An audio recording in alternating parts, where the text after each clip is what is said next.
Hello everyone, welcome to job study. যারা চ্যানেলটি দেখছেন সকলকে স্বাগত।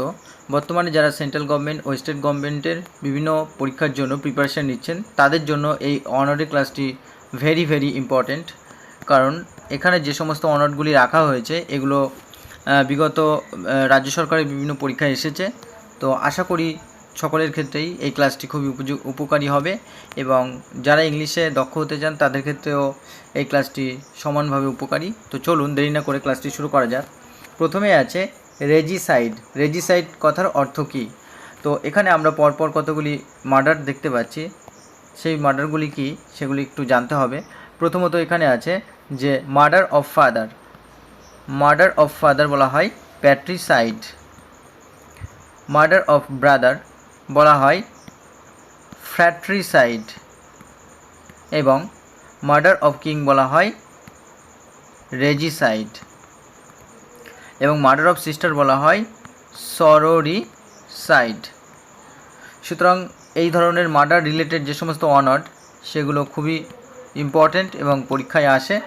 তাহলে এখানে অপশান নাম্বার সি হলো right answer, murder of king, যেটাকে বলা হয় রেজিসাইড।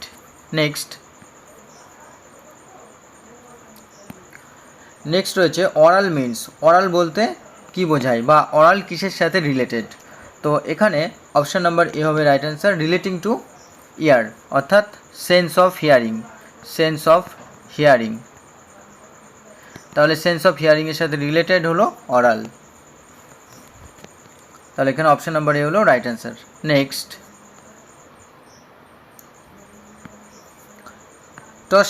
টর্চাস মিনস, টর্চাস কথার অর্থ কী? তো টর্চার হবে না, টুরও হবে না, full of twist and turns. Option number C হলো রাইট অ্যান্সার। তো এখানে হচ্ছে বহু প্যাচওয়ালা, সেটাই হলো টর্চাস, যার সিনোনিম হিসাবে আমরা ব্যবহার করতে পারি কার্ভড,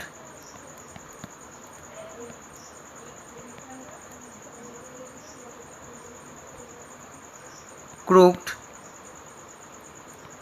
এবং bent.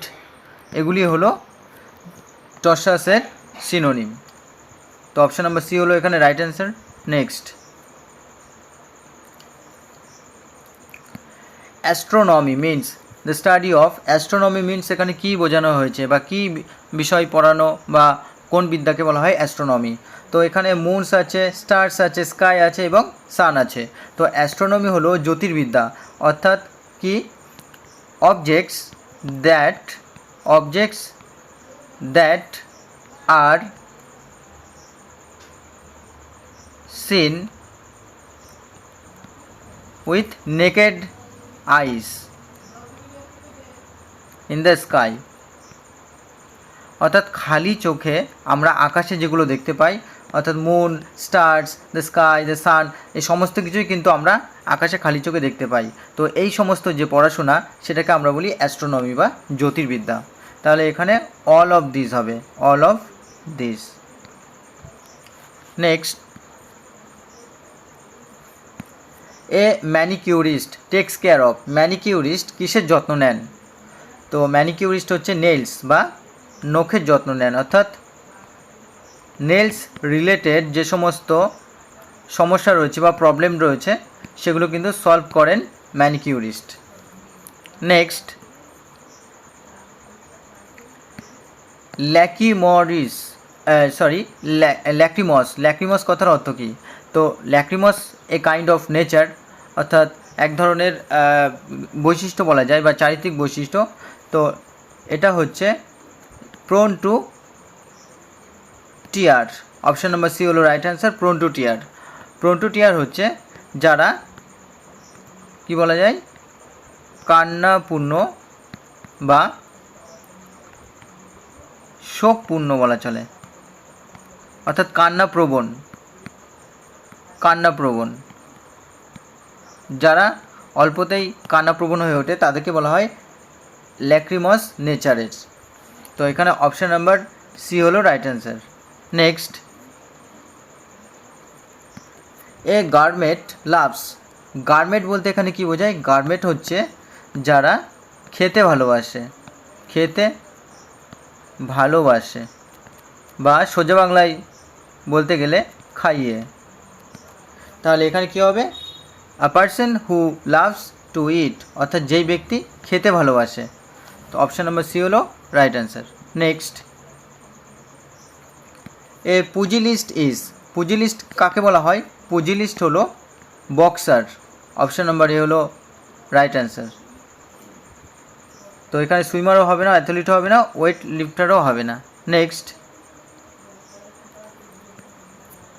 A dissolute person is one who is. তো ডিসসলুট পার্সন বলতে কাকে বোঝায়? ডিসসলুট পার্সন হচ্ছে এখানে ডিসঅনেস্ট অর্থাৎ অসৎ, এটা হবে না। ডিসিমিলার অসদৃশ, এটাও হবে না। এবং ডিসকন্টেন্ট অর্থাৎ অসন্তুষ্ট, এটাও হবে না। অপশান নাম্বার এ হবে রাইট অ্যান্সার, অর্থাৎ ডিবস্ট। ডিবস্ট কথার অর্থ হলো চরিত্রহীন। ডিবস্ট কথার অর্থ হলো চরিত্রহীন, অর্থাৎ আমরা বলতে পারি লাইসেন্সাসও বলতে পারি, লাইসেন্সাস চরিত্রহীন। তো অপশান নাম্বার এ হলো রাইট অ্যান্সার। নেক্সট,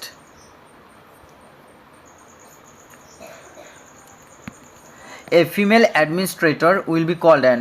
ফিমেল অ্যাডমিনিস্ট্রেটরকে কী বলা হয়? ফিমেল অ্যাডমিনিস্ট্রেটরকে আমরা যখন অ্যাডমিনিস্ট্রেটর কথার অর্থ হলো মেল, মেল যখন বোঝায় তখন আমরা কিন্তু অ্যাডমিনিস্ট্রেটর কথাটি ব্যবহার করি, কিন্তু যখন ফিমেল বোঝাই তখন আমরা অ্যাডমিনিস্ট্রেটিক্স এই ওয়ার্ডটি ইউজ করি। সুতরাং অপশান নাম্বার সি হলো right answer. Next, many camels together would be called a dash. যখন অনেকগুলো উট একসাথে থাকে তখন কিন্তু সেটাকে বলা হয় ক্যারাভ্যান। অপশান নাম্বার ডি হলো right answer. Next, a man who catches fish as a hobby is called and dash. তো একজন মানুষ যিনি কিনা তার শখ হিসাবে মাছ ধরেন তাকে কি বলা হবে? তো এখানে ফিশারম্যান আছে, ফিশারম্যান কিন্তু জেলে। তো জেলে হচ্ছে এ কাইন্ড অফ কাস্ট বা একটা সম্প্রদায় বলা চলে জেলেকে। তাহলে এটা হবে না। অ্যাংলার হচ্ছেন যিনি শখে মাছ ধরেন। অপশন নম্বর বি হলো রাইট অ্যান্সার। আর হান্টার হলো শিকারি, সুতরাং এটাও হবে না। আর fishmonger a person who deals with fish, অর্থাৎ একজন ব্যক্তি যিনি কিনা মাছের ব্যবসা করেন তাকে বলা হয় ফিশমঙ্গার। তাহলে এখানে অপশন নাম্বার বি হলো right answer. Next, the specialist who handles problems in human body related to bones, অর্থাৎ একজন স্পেশালিস্ট যিনি কিনা হাড় সম্পর্কিত স্পেশালিস্ট তাকে কি বলা হয়? তো তাকে বলা হবে অর্থোপেডিস্ট।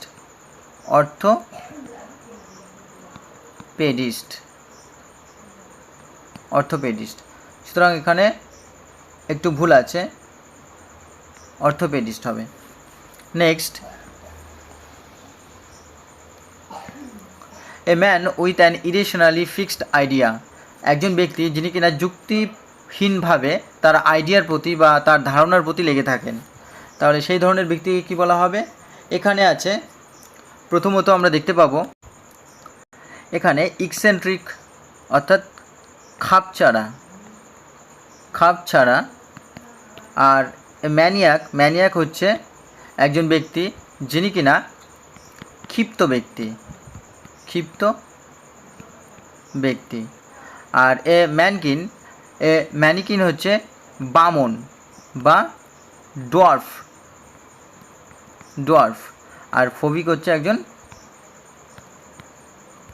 আতঙ্কিত ব্যক্তি। তাহলে এখানে কিন্তু অপশন নম্বর এ হলো রাইট অ্যান্সার, অ্যান ইকসেন্ট্রিক, অর্থাৎ একজন খাপছাড়া বা অদ্ভুত স্বভাবের যিনি ব্যক্তি। নেক্সট, এটা আগে একবার হয়ে গেছে পুজিলিস্ট কী হবে? পুজিলিস্ট হচ্ছে বক্সার। অপশন নম্বর এ হলো রাইট অ্যান্সার। নেক্সট,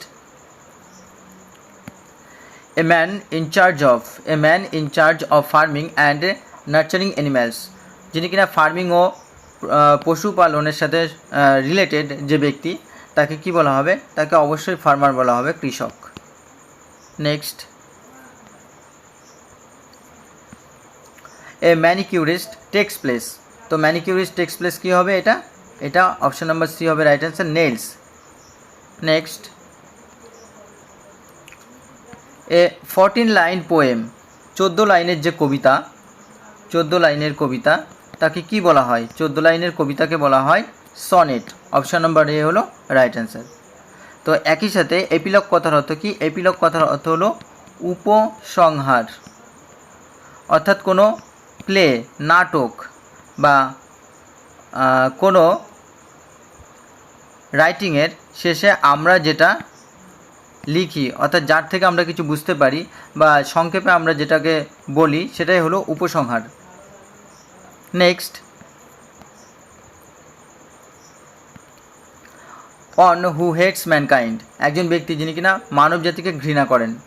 তো ম্যান ইটার হবে না, ক্যানিবাল। ক্যানিবাল হচ্ছে রাক্ষস বলা চলে, অর্থাৎ নরমাংস খান। ডিমন শয়তান। আর মিজানথ্রপিস্ট অর্থাৎ মনুষ্য বিদ্বেষী। তো এখানে অপশান নাম্বার ডি হলো right answer. Next, the art of cultivating and managing gardens is called, একটা শিল্প বা আর্ট বলা চলে যেটা কাল্টিভেটিং এবং ম্যানেজিং গার্ডেন্স। তো এখানে হর্টিকালচার হলো উদ্যানবিদ্যা, গার্ডেনিং গাছ লাগানো, জিওলজি, জিওলজি হলো ভূতত্ত্ববিদ এবং বোটানি, বোটানি হচ্ছে উদ্ভিদ বিদ্যা। তো এখানে অপশান নাম্বার এ হলো রাইট অ্যান্সার, হর্টিকালচার বা উদ্যানবিদ্যা। Next, love for the whole world, সমগ্র পৃথিবীর জন্য ভালোবাসা, অর্থাৎ বিশ্বপ্রেমী যিনি, তাকে কি বলা হয়? ফিলান্থ্রপি। অপশান নাম্বার সি হলো right answer. Next, people who look at the stars in the sky, যে সমস্ত মানুষেরা আকাশের দিকে তাকান, আকাশের তারার দিকে তাকান, আর পারসুইং এ ওয়ান্ডারফুল ভোকেশন, তারা একটা নির্দিষ্ট বা চমৎকার একটা প্রফেশনকে বেছে নিয়েছেন, তাদেরকে কি বলা হয়? তাদেরকে বলা হয় অ্যাস্ট্রোনমার্স, অর্থাৎ জ্যোতির্বিদ। Next, people who were present in the hall to listen the lecture, যে সমস্ত মানুষেরা হলে উপস্থিত ছিলেন লেকচার শোনার জন্য, ওয়ার ইনডিসিপ্লিন এবং ইনডিসিপ্লিন হিসাবে তাদেরকে কি বলা হবে? তাদেরকে বলা হবে অডিয়েন্স, অর্থাৎ শ্রোতা। অপশন নম্বর সি হলো right answer. Next, government by divine guidance, অর্থাৎ মহান ব্যক্তিদের দ্বারা পরিচালিত, মহান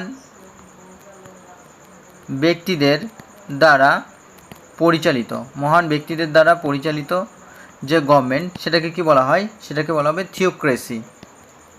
অপশান নাম্বার এ হলো রাইট অ্যান্সার। নেক্সট,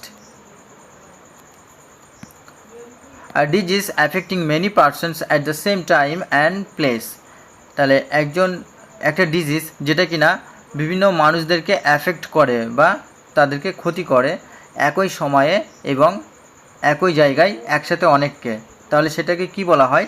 সেটাকে বলা হয় মহামারী বা এপিডেমিক। অপশান নাম্বার এ হলো রাইট অ্যান্সার। তো বন্ধুরা, এই ছিল আজকে গুরুত্বপূর্ণ 25টি ওয়ার্ড।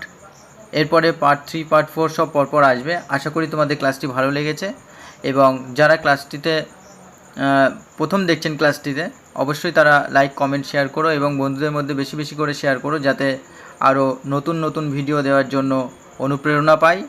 এবং যারা প্রথম, তারা অবশ্যই চ্যানেলটি সাবস্ক্রাইব করে পাশে থাকা বেল আইকনটি প্রেস করে রেখো, পরবর্তী যখনই কোনো ক্লাস আসবে যাতে তাড়াতাড়ি আপনারা বা সঙ্গে সঙ্গে পেয়ে যান। ধন্যবাদ।